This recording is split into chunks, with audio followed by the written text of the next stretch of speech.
Assalamualaikum warahmatullahi wabarakatuh. Kembali lagi dengan saya Mas Alan di channel siaran cerita mistis. Untuk kisah kali ini masih melanjutkan dari kisah yang sebelumnya, yaitu kisah yang berjudul Misteri Sang Gadis Penari Desa. Sebelum kita masuk ke ceritanya, jangan lupa untuk like, comment, subscribe channel ini dan nyalakan juga lonceng notifikasinya agar tidak ketinggalan cerita-cerita dari channel ini. Dan seperti apa ceritanya? Mari kita dengarkan.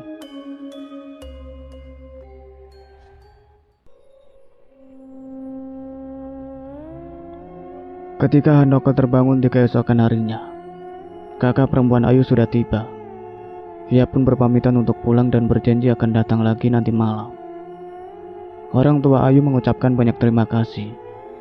Ayu sendiri masih tertidur dengan pulas. Di rumah Handoko, lekas membersihkan diri lalu sarapan, mengobrol dengan ibunya perihal perkembangan Ayu. Handoko masih belum tahu betul tentang penyakit yang Ayu alami. Namun raut wajahnya pagi itu sudah tidak pucat pasi. Mendengar penjelasan Handoko, ibunya pun mengucap syukur. Namanya juga manusia ya, tidak pasti akan mengalami sakit. Tapi Ayu ini kok kasihan sekali. Nanti antarkan ibu menjenguk Ayu ya. Ibu mau diantar Handoko atau sama bapak saja? Coba nanti ibu tanya ke bapak dulu ya. Iya bu, sama bapak saja deh. Kamu kan habis begadang semalam. Lebih baik kamu tidur. Oh iya bu, Handoko mau lanjut tidur setelah sarapan. Iya Han. Di rumah sakit, kondisi Ayu jauh lebih baik. Yang tidak baik adalah hasil dari pemeriksaannya. Di sana terlihat normal semuanya. Seharusnya Ayu berada dalam kondisi yang paling fit. Dokter juga tidak mengerti bagaimana bisa Ayu memuntahkan darah secara tiba-tiba. Istirahat semalam lagi saja di sini. Kalau memang dirasa sudah sehat, besok bisa pulang, saran dokter yang menangani Ayu. Baik dok, terima kasih. Iya, sama-sama. Kok aneh sih Yu? Kamu ini sebenarnya sakit apa? Ibu jadi khawatir. Sepertinya Ayu memang tidak sakit. Jawaban Ayu membuat orang tua dan kakak perempuannya terdiam. Maksud kamu apa? Tanya kakaknya penasaran. Ayu memandang ke arah kedua orang tuanya dan kakak perempuannya secara bergantian sebelum kemudian menjawab. Teluh. Ayu yakin kalau ada yang sudah berbuat jahat dengan mengirimkan teluh ke tubuh Ayu. Astagfirullah Yu, jangan asal bicara loh, bisa jadi fitnah bahaya, sahut ibunya. Bukan fitnah bu, terlebih ini bukan kejadian yang pertama. Maksud kamu sudah pernah dikirim teluh sebelumnya? Ayu menganggukkan kepala. Kapan? Siapa yang berani berbuat demikian? Putri, dia adalah rekan penari juga di sanggar. Dulunya kami berada di sanggar yang sama. Tapi belum lama ini, ia dipecat oleh Pak Slamet dan bergabung dengan sanggar lain. Sejak awal ia menaruh iri kepada Ayu yang bisa dibilang sukses lebih dari yang bisa ia dapatkan. Sejak saat itu, Putri selalu memprovokasi, memfitnah, dan berusaha menjatuhkan Ayu dengan berbagai cara. Kalaupun apa yang kamu ucapkan benar, masalah teluh tidak bisa dibuktikan. Jangan sembarangan bertindak. Benar kata mbakmu Yu, bahaya. Ibu jadi takut sendiri membayangkannya. Dari mana kamu bisa tahu kalau Putri pelakunya? Tanya bapaknya, yang dari tadi hanya diam. Ayu sudah bertanya ke orang pintar. Tentang Ayu yang tiba-tiba muntah ini saja yang belum Ayu tanyakan. Tapi Ayu yakin kalau pelakunya adalah orang yang sama. Kalau begitu, dia pasti sangat dendam padamu. Harus diputus mata rantainya, bukan malah saling membalas. Jawab bapak Ayu. Benar pak, benar. Gimana enaknya ya pak? Tanya ibunya. Bapak akan coba mencari tahu. Andai ada kiai atau sejenisnya yang bisa memagari diri kamu Yu. Tujuannya ya supaya telut-telut tidak bisa mengenai kamu.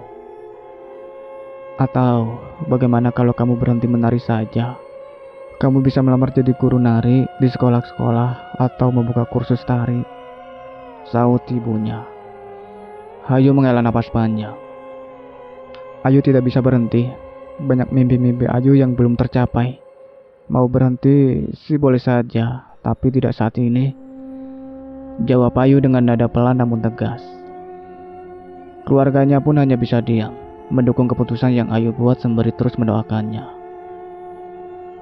Malam harinya, tinggal kakak perempuan Ayu saja yang berjaga.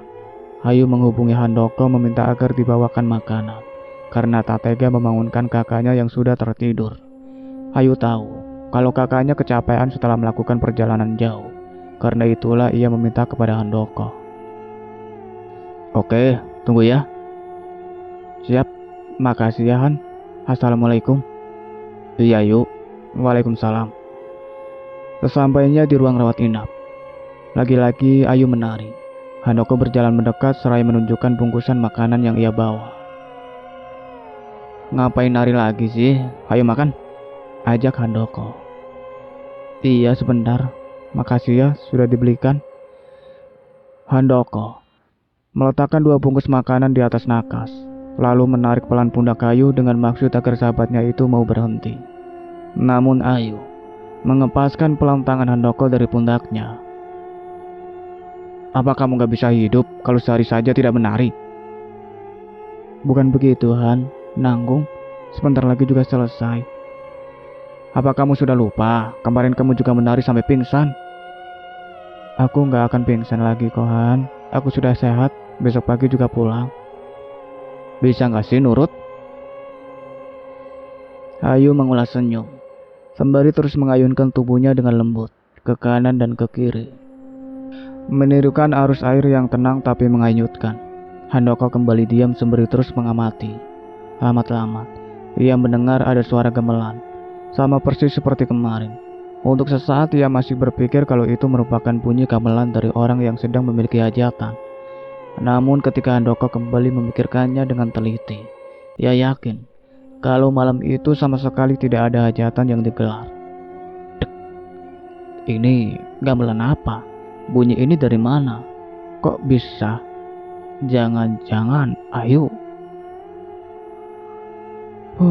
Selesai juga airnya. Desis Ayu mengakhiri tarinya. Sama seperti kemarin, bunyi gamelan turut berhenti seiring dengan Ayu yang berhenti menari. Jangan-jangan benar kalau kamu beli bebek ini di mana Han? Di langganan kita atau di warung yang lain? Itu di tempat biasanya yuk. Ayu terkekeh. Kamu kenapa sih Han? Kok terbata-bata gitu jawabannya? Kayak gak pernah lihat aku nari saja. Handoko turut tertawa kecil juga. Ya sudahlah ya, buruan makan. Habis itu tidur, jangan nari mulu. Yang penting itu sehat dulu nomor 1. Setelah sehat, bebas deh mau nari berapa kali pun. 3 kali sehari kayak minum obat pun tidak masalah. Ayu tersenyum seraya membuka bungkusan nasi bebek yang Handoko bawakan. Ayo makanan, ajak Ayu. Gak usah, ini aku belikan 2 untuk kamu sama mbakmu. Aku sih sudah makan di rumah. Ayu memandang kakak perempuannya yang masih tidur dengan pulas.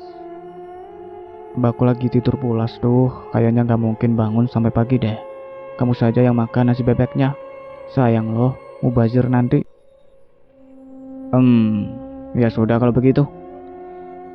Handoko dan Ayu pun makan bersama sembari sesekali berbincang. Sebenarnya, ingin sekali ia bertanya tentang sesuatu yang begitu mengganjal dalam benaknya. Namun sudut hatinya yang lain seolah melarang. Alhasil, Handoko tidak jadi menanyakan apa-apa. Sekitar pukul 9 pagi, perawat telah diberitahukan kalau Ayu sudah diperbolehkan untuk pulang. Pihak keluarga diminta untuk mengikuti perawat untuk menyelesaikan administrasi pembayaran. Baik sus, jawab kakak perempuan Ayu. Mbak, beresin ini dulu ya yuk, pamit kakaknya. Iya mbak, jawab Ayu. Bentar ya Han. Iya mbak. Setelah kakaknya keluar kamar, barulah Ayu mengatakan kalau apa yang ia alami adalah hasil dari perbuatan Putri. Sebenarnya Handoko pun telah menduganya, namun ia masih berusaha untuk mengaburkan dugaan sahabatnya agar Ayu tidak melakukan serangan balasan. Han, panggil Ayu lirih. Iya. Sudah cukup, sudah kulakukan sesuai saran yang kamu berikan. Putri pernah membuat tubuhku berbau busuk dan menjadi buruk rupa, tapi kamu memintaku untuk tidak membalasnya. Sudah kulakukan, seperti permintaanmu. Tapi apa yang dia lakukan sekarang, kamu juga bisa melihatnya. Maaf Han, aku sudah tidak bisa mentoleran perbuatannya lagi. Bisa-bisa nyawaku yang jadi taruhan. Aku harus mengirimkan balasan. Putri sudah melampaui batasan. Tunggu dulu yuk. Apa itu benar? Dari mana kamu bisa yakin kalau pelakunya adalah Putri? Selama 2 hari ini, kamu berada di rumah sakit. Siapa yang telah mengatakan dugaan itu padamu? Jangan mudah percaya dengan kabar burung. Ini bukan dugaan Han, ini fakta. Iya, dari mana kamu bisa menarik kesimpulan seperti itu? Banyak hal dan yang terpenting sudah ada yang memberitahuku. Siapa? Seseorang yang kamu tidak kenal. Siapa? Ada pokoknya, lebih baik kamu tidak mengenalnya. Seseorang itu juga memberitahuku kalau Putri sengaja mengatur orang untuk membayarkan rumor tentang penyakitku. Kamu pasti juga sudah tahu. Orang-orang menganggap kalau aku ini menderita penyakit menular kan? Dek. Kok bisa Ayu tahu hingga sedetail itu? Seseorang yang Ayu maksud ini, apakah sosok sundel bolong berkebaya merah yang pernah aku lihat? Dek. Handoko membuat. Han, jangan mencoba untuk menutupinya lagi dariku. Aku sudah tahu. Jangan pula melarangku untuk membalasnya. Kamu sendiri tahu betapa parahnya perlakuannya padaku. Apa yang akan kamu lakukan, yuk? Sesuatu semua hal di dunia terikat dengan sebab dan akibat. Dia yang menabur, tentu harus dia juga yang menuai. Ketika aku membalasnya nanti, sebaiknya dia lekas mengerti dan memperbaiki diri. Yuk, bagaimana kalau pakai cara yang lain? Cara apa itu? Tanya Ayu dengan wajah dipenuhi amarah. Aku juga belum tahu sih. Ayu menengus. Sudahlah Han, ini sama sekali tidak berkaitan denganmu. Biarkan diselesaikan sendiri hingga semuanya selesai. Dek. Handoko telah gagal menahan Ayu. Niat hati gadis itu sudah bulat. Tak ada lagi kata maaf dan juga kesempatan. Tujuannya hanya satu, membalas perbuatan Putri sesuai dengan apa yang ia lakukan. Kamu harus menerima pembalasan dari apa yang telah kamu perbuat, Putri. Ucap Ayu di dalam hati. Keesokan harinya, Ayu mendatangi orang pintar dengan maksud untuk mengirimkan teluh. Keduanya berdiskusi serius perihal teluh seperti apa yang ingin Ayu kirimkan. Persyaratan, akibat serta nominal pembayaran juga mereka bicarakan. Khusus tentang pembayaran, Ayu tidak mempermasalahkannya. Baginya lukanya harus segera diobati dan penderitaan Putri adalah obat termanjur untuk dirinya. Tenang saja, ini nanti kamu belum sampai ke rumah. Gadis itu pasti sudah menggelepar. Ujar si orang pintar, ada dukun. Ayu menyeringai senang. Sejumlah uang ia berikan lalu kemudian ia pun pamit pulang. Coba kita lihat sejauh apa kamu bisa bertahan. Seperti yang telah dikatakan, Putri tiba-tiba limbung lalu muntah sejadi-jadinya. Darah segar terus saja keluar, membuat panik kedua orang tuanya. Ya Allah nak, kenapa kamu ini? Gak tahu bu. Lagi-lagi, darah segar yang ia muntahkan. Pak, ya Allah pak, sini pak, Putri muntah pak. Ibunya panik memanggil suaminya untuk segera membawa putri mereka ke rumah sakit. Sepanjang perjalanan Putri masih terus muntah, entah telah menghabiskan berapa kantong kresek sebagai wadahnya. Baju Putri dan baju ibunya pun telah dipenuhi darah yang Putri muntahkan. Sesampainya di IGD, Putri langsung mendapatkan perawatan. Anak saya kenapa ini, dok? Tenang ya, Bu. Kita akan langsung melakukan cek laboratorium. Untuk sementara akan disuntik obat nanti mual dan muntah agar berhenti muntahnya. Iya, dok. Obat telah disuntikan. Darah juga telah diambil untuk pemeriksaan. Sekarang, Putri hanya bisa tergeletak lemah di ranjang. Sembari menunggu hasilnya, silakan Bapak dan Ibu mengurus administrasi rawat inap ya. Pinta salah seorang perawat. Baik sus, saya yang akan mengurusnya. Iya Pak, Bapak silakan berjalan mengikuti lorong ini. Nanti ruangan administrasinya berada di sebelah kanan ya. Baik sus, terima kasih. Iya Pak, terima kasih kembali. Hari itu, Putri harus menginap di rumah sakit. Semalaman ia kesulitan untuk tidur nyenyak. Hal ini dikarenakan Putri yang masih muntah meskipun sudah tidak mengeluarkan banyak darah. Namun hal aneh lain malah terjadi. Putri akan berteriak histeris usai muntah karena menurut penglihatannya, bukan hanya darah yang ia muntahkan, melainkan banyak sekali belatung juga yang turut keluar.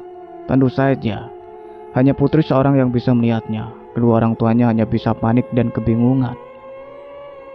Kamu kenapa, nak? Tanya ibunya seraya menitikkan air mata. Belatung, Bu. Pak, banyak sekali belatung yang Putri muntahkan. Berulang kali, Putri bergidik cicit. Belatung apa, nak? Itu hanya darah. Putri sedang tidak sehat sekarang. Tenang ya, nak. Belatung, Bu. Banyak sekali belatung. Dari mana asalnya? Bagaimana bisa tubuh Putri mengeluarkan belatung? Ibunya melempar selimut kotor yang terkena muntahan ke lantai, lalu memeluk Putri erat-erat. Tangisannya sungguh tak bisa dibendung. Hati ibu mana yang tidak teriris melihat kondisi anaknya yang seperti ini. Bapaknya Putri pun turut menitikkan air mata juga. Bu, Putri jijik. Ada beberapa banyak belatung yang bersarang di tubuh Putri ini. Gak ada, nak. Gak ada apa-apa. Putri salah lihat. Ada, Bu. Ada banyak. Bapaknya hanya bisa menghela napas dalam-dalam sembari berpikir perihal apa yang sebenarnya menimpa putrinya. Wah. Lagi-lagi, Putri muntah hingga membuat ibunya tidak tahan dan kemudian memanggil perawat. Perawat kembali masuk memeriksa lalu menghubungi dokter guna meminta saran tindakan apa yang harus diberikan. Sabar ya, nak. Sabar. Sebentar lagi kamu pasti sembuh. Putri menganggukkan kepalanya sedikit sembari terus terisak. Usai diberi obat, Putri berhenti muntah dan tak lama setelahnya ia tertidur. Namun keesokan harinya kejadian itu terulang kembali. Meskipun intensitas muntah Putri jauh berkurang, tapi Putri tetap melihat kalau ada banyak sekali belatung yang ikut keluar. Teriakan Putri membuat gaduh seisi ruangan. Beberapa kali perawat datang memeriksa keadaan. Bahkan seorang dokter menyarankan pihak keluarga untuk membawa Putri mereka ke seorang dokter psikolog untuk diperiksa lebih mendalam. Mohon Bapak dan Ibu bisa mendengar dengan tenang apa yang akan saya katakan. Pindah dokter memulai pembicaraan. Iya dok, jawab Ibu dan Bapak Putri. Keduanya begitu serius mendengarkan. Saya tidak bermaksud untuk membuat dugaan macam-macam. Tapi berdasarkan dari hasil pemeriksaan laboratorium, Putri Bapak dan Ibu sangatlah sehat. Hal ini tentu saja aneh. Terlebih pasien berulang kali histeris, menangis, dan berteriak jijik melihat muntahannya sendiri. Yang mana menurut penglihatannya, ada banyak sekali belatung yang ia muntahkan. Menimbang akan hal itu, saya menyarankan Bapak dan Ibu untuk memeriksakan pasien ke dokter psikolog. Saya bisa membuat surat rujukannya jika Bapak dan Ibu berkenan. Semoga saja semuanya baik, tapi apa yang terjadi pada putri Bapak dan Ibu ini harus diteliti. Bisa saja dia mengalami sebuah guncangan atau tekanan yang sangat besar, hingga membuatnya muntah dan berhalusinasi. Apapun itu, ada bagian sendiri yang jauh lebih ahli. Untuk saya kesehatannya sangat baik. Kedua orang tua Putri saling berpandangan. Terlihat jelas raut bingung di antara keduanya. Kenapa bisa begitu ya dok? Tanya si ibu yang memang tidak tahu menahu. Itulah Bu, luka batin bisa menimbulkan efek yang luar biasa. Sama seperti baby blues ketika seorang ibu baru melahirkan. Jika kondisi ini tidak dirawat dengan baik, efeknya bisa tidak terbayangkan. Ada yang tersiksa sekali batinnya. Ada yang berusaha melukai dirinya sendiri, melukai suaminya, bahkan beberapa kali juga hingga membunuh bayi yang baru ia lahirkan. Kondisi seperti ini tidak terlihat, Bu, tapi menggerogoti dari dalam. Efeknya begitu hebat. Saran saya, coba saja ke psikolog. Namanya juga ikhtiar. Siapa tahu akan bertemu obatnya di sana. Kedua orang tua Putri kembali berpandangan lalu sama-sama menganggukkan kepala, menyetujui saran yang dokter berikan. Baiklah, Pak, Bu, akan segera kami siapkan surat rujukannya. Bapak dan Ibu bisa kembali ke kamar pasien. Jika semuanya sudah siap, Bapak atau Ibu akan kami panggil lagi. Iya, Dok. Terima kasih. Iya, Pak, Bu, sama-sama. Langkah kaki kedua orang tua Putri lunglai seketika. Bayangan mengenai putri mereka yang gila memenuhi kepala keduanya. Jika memang ini takdir, pasangan suami istri itu masih belum bisa menerima. Putri semata wayang yang mereka rawat dengan penuh kasih harus menemui nasib sepelik ini. Apa benar anak kita gila, Pak? Tidak tahu, Bu. Papa bingung. Semoga saja itu tidak benar. Putri terus berteriak tentang belatung. Bapak juga lihat kan bagaimana sekarang. Ibu benar-benar belum bisa menerima kalau anak kita tiba-tiba menjadi gila, Pak. Ucap ibunya diiringi deru tangisan. Sakit mental itu kan banyak jenisnya, Bu. Tidak semuanya dianggap gila. Ibunya menangis, terisak tanpa menanggapi ucapan suaminya. Beberapa menit kemudian, orang tua Putri kembali dipanggil.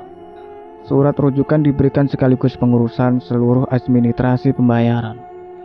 Sebab Putri sudah dipersilakan untuk pulang. Setelah semuanya selesai diurus, kedua orang tua Putri mengemasi barang-barang. Ibunya masih tidak bisa menghentikan tangis, terlebih ketika Putri menanyakan perihal sakit yang ia derita. Putri sakit apa, Bu? Ibunya hanya diam. Alhasil bapaknya yang menjawab. Belum bisa dipastikan, Nak, karena kondisimu terlihat baik-baik saja. Semua pemeriksaan menunjukkan hasil yang sehat. Oleh karena itu, kamu diberikan surat rujukan untuk ke dokter spesialis yang jauh lebih ahli. Sekarang kita pulang. Istirahat dulu di rumah. Besok kita akan mendatangi dokter sesuai yang ada di dalam surat rujukan. Putri terdiam. Entah apa yang sedang ia pikirkan. Tampaknya ia pun mulai terbiasa. Setiap kali muntah telah ia siapkan tisu atau kantong kresek untuk menampung muntahannya. Lalu ia tahu kalau masih ada belatung di sana. Namun, ia sudah tidak histeris. Segera ia buang dan tidak membahasnya lagi. Selepas maghrib, seorang saudara datang menjenguk. Dia adalah paman Putri dari sisilah bapaknya. Ketika melihat keadaan keponakannya dan mendengar keseluruhan cerita, ia berpendapat kalau sakit yang Putri alami bukanlah penyakit medis. Ia sangat yakin kalau Putri dikirim telur dari seseorang hingga membuatnya sakit. Belatung-belatung yang terus saja Putri sebutkan pasti juga ada. Hanya saja tidak semua orang bisa melihatnya. Jadi, menurut Mas Rangga, Putri diguna-guna, Mas? Tanya ibu Putri. Iya, apa kalian tidak merasa curiga? Aku sih sempat berpikir ke arah sana juga, Mas. Tapi apa yang dokter katakan cukup masuk akal juga. Sahut Bapak Putri.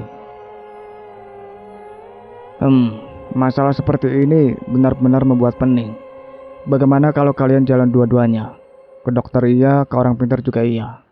Tujuannya sama toh, sama-sama ingin menyembuhkan Putri. Dicoba saja dulu sampai dilihat perkembangannya. Apa Mas Rangga mengenal orang pintar yang bisa menolong Putri? Bisa menolong atau tidak ada yang tahu sebelum dicoba. Tapi aku mengenal satu orang pintar. Bukan kenalan pribadi sih, cuma pernah tahu dari cerita seorang teman. Bagaimana, Bu? Tanya Bapak Putri kepada istrinya. Kalau ibu sih nurut saja, Pak. Yang penting anak kita selamat, sembuh, dan sehat seperti sebelumnya. Begitu ya? Iya, Pak. Begini saja. Kalian pikirkan dulu dengan tenang, jangan mengambil keputusan di saat tertekan. Setelah paman putri yang bernama Rangga. Iya mas, kami pikir-pikir terlebih dahulu saja. Selain itu, putri juga harus diajak diskusi. Dia sudah dewasa, tidak bisa kami mengambil keputusan sendiri. Terlebih, ini menyangkut dirinya. Iya, begitu lebih baik. Kapanpun kalian siap, saya akan mengantarkan. Iya mas, terima kasih.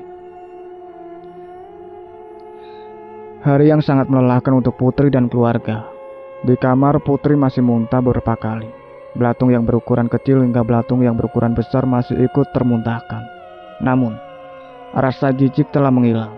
Kini hanya ada sebuah dugaan dalam benaknya. Iya, putri menduga kalau apa yang ia alami adalah bentuk balasan yang Ayu kirimkan. Sebelumnya, ia memang membuat Ayu muntah darah. Karena itulah ia yakin kalau Ayu pelakunya. Meski demikian, putri tetap tidak mau mengakui. Muara dari rentetan hal buruk ini berasal dari iri hati. Putri tetap menganggap Ayu curang dan tetap ingin menghancurkannya. Meskipun benar adanya, tapi seharusnya Putri lebih mementingkan kesehatan dari nyawanya. 2 hari berikutnya, kondisi Putri tak menunjukkan perkembangan yang baik. Bahkan sekarang malah lebih pucat dari sebelum-sebelumnya. Alhasil, orang tua Putri setuju untuk membawa putri mereka ke orang pintar sesuai saran dari paman Putri. Aku tidak janji kalau ini akan berhasil, tapi semua peluang patut dicoba, ucap paman Putri. Iya mas, jawab bapak Putri.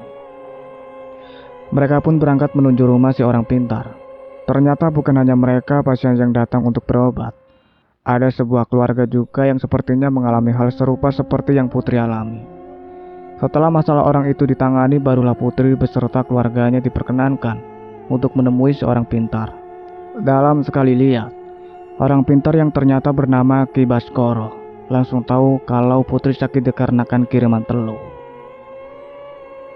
Teluh ini dikirimkan seseorang perempuan masih muda. Usianya kurang lebih sebaya denganmu. Cantik, tapi tidak terlalu tinggi, dan kamu mengenalnya. Jelas Ki Baskoro. Iya Ki, saya kenal. Ayu namanya, jawab Putri. Melihat kamu yang begitu yakin berarti hal ini dimulai dari perseteruan kalian. Di sini yang saya lihat, kamu yang memulainya. Kedua orang tua Putri sedikit renyah. Musibah perbuatannya telah diketahui. Putri tidak bisa lagi mengelak. Benar Ki, memang saya yang mulai memprovokasi. Tapi semua itu memiliki alasan. Bukan hanya aku, semua orang di sanggar juga tahu kalau dia berbuat curang. Aku tahu kalau dia memakai susuk dan juga memiliki sosok perewangan. Dia bersaing dengan cara yang terlalu curang. Kamu juga memakai susuk, hanya saja miliknya memang jauh lebih kuat. Sekali lagi, orang tua Putri terenyah. Dalam batin ibunya muncul rasa kecewa. Ternyata Putri semata wayangnya juga berbuat curang dalam persaingan dalam pekerjaannya. Selain itu, petaka sakit yang ia derita juga bersumber awal dari perbuatannya. Andai putrinya tidak memilih untuk menjadi provokasi, tentu hari ini akan lain ceritanya. Tapi, Ayu jauh lebih parah. Dia memiliki perewangan dan dukun pribadi juga. Sudah Put, itu tidaklah penting. Yang penting adalah bagaimana cara menyembuhkanmu, sahut bapak Putri. Iya pak, kamu benar. Temanmu Ayu ini memang memiliki perawangan. Menyembuhkanmu pun bukan perkara mudah. Bukan masalah menyembuhkannya, melainkan balasan yang akan ia kirimkan. Sejauh yang saya lihat, kalian sudah saling mengirim balasan, bukan? Ah, kamu juga mengirimnya teluh, nak? Tanya ibu Putri. Putri terdiam, tidak mampu menjawab kekecewaan yang terpancar jelas di wajah ibunya. Saya akan memberi kamu saran. Pertama, coba minta maaf dulu saja ke dia. Terlepas dia terlalu parah dalam berbuat curang ataupun itu sesuatu yang wajar. Salahmu adalah memulai permusuhan. Bahkan kamu juga yang mulai mengirimkan guna-guna pada awalnya. Ibu Putri mendadak lemas. Jadi, coba dulu untuk meminta maaf, berdamai, dan memohon agar dia mengakhiri teluh yang dia kirimkan. Kedua, bisa saja saya menyembuhkanmu, tapi berhentilah mengirimnya teluh. Sebab itu akan terus berlanjut dan akan mustahil untuk bisa berdamai lagi. Saya bisa saja langsung membantumu, lalu mendapatkan uang darimu tanpa perlu menceramaimu lebih dulu. Tapi, usiamu masih muda, masa depan masih sangat panjang. Sungguh sayang kalau sampai mati sia-sia dalam pertarungan teluh yang tiada habisnya. Iri boleh, tapi jangan keterlaluan. Kendalikan itu, dan kamu akan bisa hidup lebih tenang. Benar, Nak. Kita coba meminta maaf dulu saja sama si Ayu itu, pinta ibunya. Mengemis di hadapannya. Ibu kira dia akan kasihan, akan tersentuh hatinya. Enggak, Bu. Dia akan semakin melambung ke langit dan menginjak-injak harga diri Putri. Ibunya sungguh kecewa dengan jawaban putrinya. Baiklah, kalau begitu, aku bisa menyembuhkanmu. Tapi kamu jangan mengirimnya teluh lagi, agar rantai panjang ini terputus sampai di sini, tegas Ki Baskoro. Putri terdiam sesaat sebelum kemudian menganggukkan kepalanya. Pilihan yang bagus. Ingat, jangan mengusik siapapun. Nikmati hidupmu dan fokus saja kepada urusanmu. Biarkan orang lain mau berbuat apa. Nyawamu itu jauh lebih penting ketimbang apapun juga. Mengerti kamu? Mengerti, Ki, jawab Putri. Di tempat lain, Putri mendapatkan bisikan kalau Putri sudah bisa terlepas dari teluh yang Ayu kirimkan. Ayu hanya mendengar tanpa menjawab apa-apa. Tampaknya, ia pun tengah menunggu tindakan apa yang akan Putri lakukan selanjutnya. Jika memang kembali mengirim balasan, mungkin Ayu tidak akan segan-segan untuk membalas yang lebih parah. Apa yang akan kamu lakukan? Tanya sosok berkebaya merah di sampingnya. Sementara tidak ada, jawab Ayu dalam batinnya. Sosok berkebaya merah mengerti dan kemudian menghilang. Ayu kembali sibuk dengan jadwal pertunjukan saat Putri masih memulihkan kondisinya. Jauh lebih baik, sudah jauh lebih segar. Putri bersyukur sekaligus berpikir keras tentang banyak hal. Sejujurnya ego dalam diri terus bergejolak. Ia merasa telah dikalahkan dalam hal pekerjaan, percintaan, dan dalam segala aspek persaingan. Di sisi lain, ia juga memikirkan ibunya yang telah begitu sedih ketika ia jatuh sakit. Belum lagi rasa kecewa yang harus beliau rasakan. Putri juga yakin kalau bapaknya merasakan hal yang sama, hanya saja tidak begitu diekspresikan. Putri, makan dulu, Nak. Iya, Bu, jawab Putri seraya menghampiri ibunya. Bagaimana kondisimu? Sudah jauh lebih segar. Kemungkinan besok atau lusa Putri sudah bisa kembali ke sanggar. Alhamdulillah. Kalau begitu tapi ibu masih khawatir. Coba kamu pertimbangkan tentang beralih profesi. Meskipun kerja gaji tidak seberapa, yang penting hati dan pikiran tenang, Nak. Bu, Putri baik-baik saja. Lagi pula, kalau kerja dengan gaji yang gak sebanding, namanya bukan kerja, Bu. Itu kerja bakti. Ibunya tertawa kecil mendengar ucapan putrinya. Put, kamu harus memahami kekhawatiran kami. Kamu itu anak satu-satunya yang ibu dan bapak miliki. Sakit sekali saat melihatmu terkulai lemah, muntah darah dan istri seperti kemarin. Kamu adalah satu-satunya harapan dan semangat bagi kami. Kebahagiaanmu adalah yang terpenting untuk kami. Tapi kalau pekerjaanmu malah melukai, apa tidak sebaiknya diganti? Tidak harus saat ini. Coba dipertimbangkan saja pelan-pelan. Ibu dan bapak tidak memaksa, hanya saja sudah waktunya bagimu untuk berpikir jauh ke depan. Putri terdiam. Ucapan ibunya semuanya benar. Tinggal Putri seorang yang sedang bertarung dengan pergulatan batinnya. Mengubur seluruh dendam memanglah tidak mudah. Terlebih, antara dia dan Ayu sudah memiliki masalah yang sangat pelik. Putri membutuhkan waktu lebih lama untuk mempertimbangkannya. Ya sudah, kamu makan dulu, Gi. Pikirnya nanti lagi. Iya, Bu. Ternyata Bapak Putri sudah mencuri percakapan antara anak dan istrinya. Ia pun berharap cukup besar agar Putri bisa bersikap lebih dewasa dan memilih untuk berhenti bekerja sebagai penari di sanggar. Pikirnya, sekalipun Putri menurut untuk tidak mengusik urusan orang lain lagi, belum tentu tidak akan ada orang lain yang kemudian iri lalu membuat Putri kembali sakit. Jadi, lebih baik lekas pergi dari tempat itu, mencari sumber penghasilan baru yang lebih nyaman dan menenteramkan hatinya. Cukup sekian ceritanya sampai di sini, nantikan kelanjutan ceritanya. Saya akhiri, wassalamualaikum warahmatullahi wabarakatuh.